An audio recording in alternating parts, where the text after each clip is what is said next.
In life, we all dream at some point of what we would like to do with the time we have. Some wish to travel the world, others want to build a happy family. But for Daniel Smith, the dream since childhood was to become one of the best chefs in the world.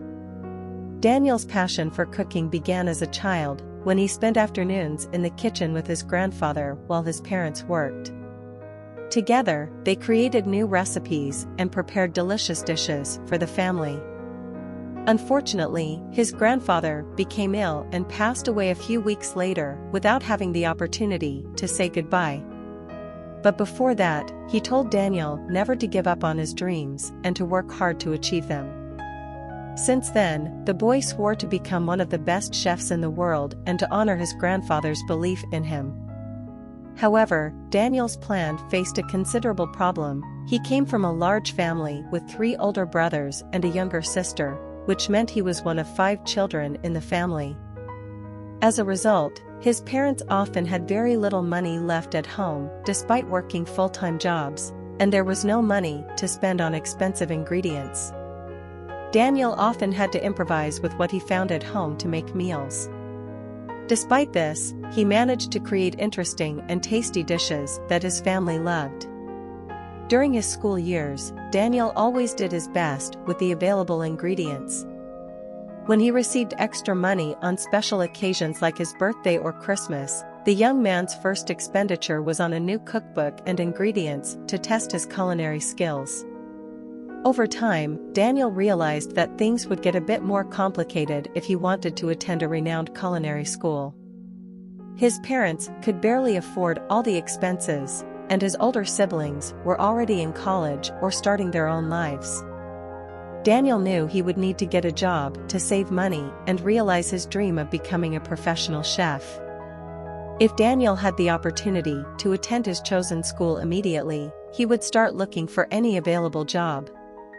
Fortunately, he got a job working as a waiter at night at a well-known and highly rated restaurant. The establishment owner, John, felt sorry for Daniel when he noticed his eager desire to learn. It was not the young man's fault that his family lacked financial resources.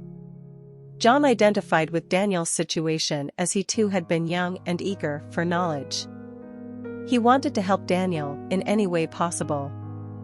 This opportunity was perfect for Daniel as it meant he could attend culinary school during the day. Initially, everything seemed to be going well for Daniel. He was enjoying his classes at his new school and learning a lot. As a waiter, Daniel could learn new techniques and ideas, going in and out of the kitchen at times. During slow nights, Daniel enjoyed observing the work of the restaurant chefs to learn how they created incredible dishes.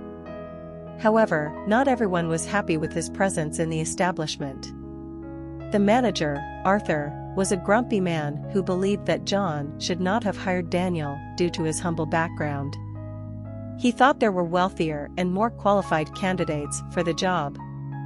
In an attempt to humiliate Daniel and make him quit, Arthur assigned him to do the most unpleasant tasks, such as cleaning and serving the most difficult and dissatisfied customers.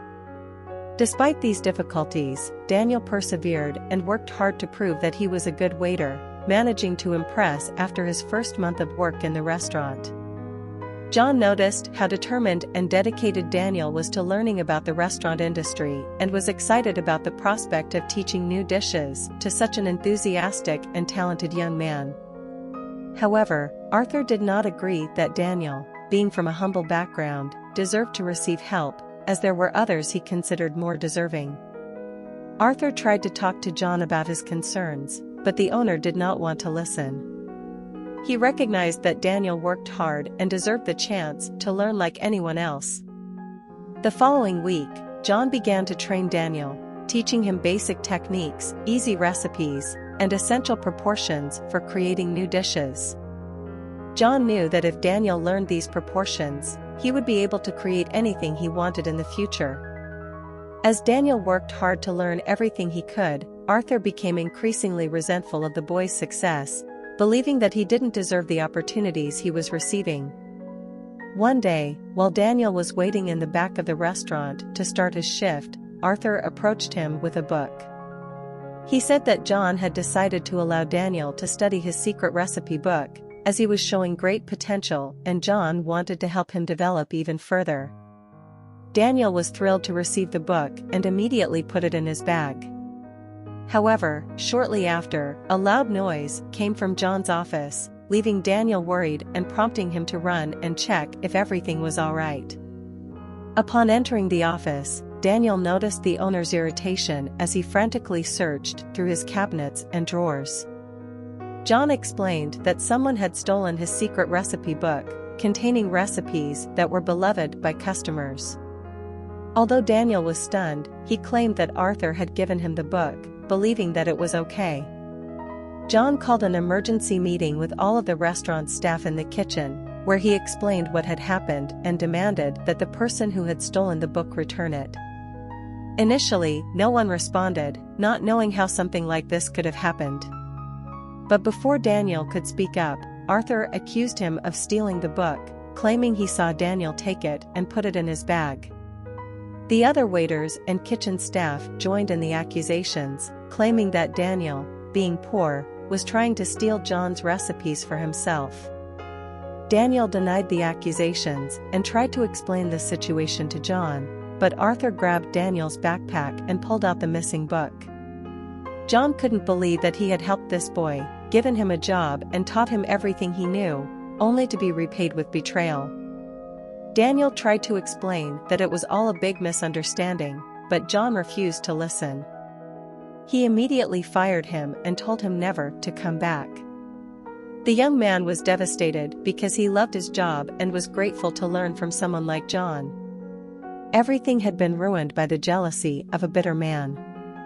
Daniel left the restaurant with Arthur, who smiled triumphantly, as always. With nowhere to go, the young man didn't know how he would pay for his college. Later that night, John was sitting in his office, reflecting on what had happened earlier that day. He simply couldn't believe that Daniel would have stolen his most valuable possession. Deciding that something seemed off in the situation, John decided to check the security footage to see if what Arthur had said was true. He recorded the footage on his laptop and was surprised by what he saw. Someone had broken into his office and stolen the recipe book, delivering it to Daniel. But why did the young man take it? Was he involved in some kind of scheme with the older man? After he calmed down a bit, John called the young man and invited him to meet him at a local cafe. Daniel happily agreed, as he wanted the chance to explain what had really happened in the store between them. When they met, John asked what had happened earlier that day. Daniel explained that Arthur had given him a book, saying it was a gift from John and that it would help Daniel learn new recipes. So, Daniel accepted the book. Believing that everything was fine, the young man continued to explain that he would never have accepted the book if he had known what Arthur had done. He also admitted that he should have asked John directly, but he was so excited about the possibility of learning new recipes that he didn't think of it. Upon discovering the truth, John felt bad for not listening to Daniel before. He promised that Daniel could have his old job back and that he would continue to teach him with pleasure, even sharing some of his special recipes. Daniel was thrilled and very grateful for a second chance and promised John that he wouldn't regret it. In addition to rehiring Daniel, John decided to fire Arthur, as he couldn't trust the man. 5 years later, Daniel graduated from a culinary school as the top of his class. He told everyone that it took a lot of hard work, effort, and determination to achieve his goals, but he wouldn't have been able to do it without John's help, who helped him master his craft at every step of the way. As soon as he graduated, John made Daniel the head chef of his restaurant until he could open his own establishment. The two worked happily together.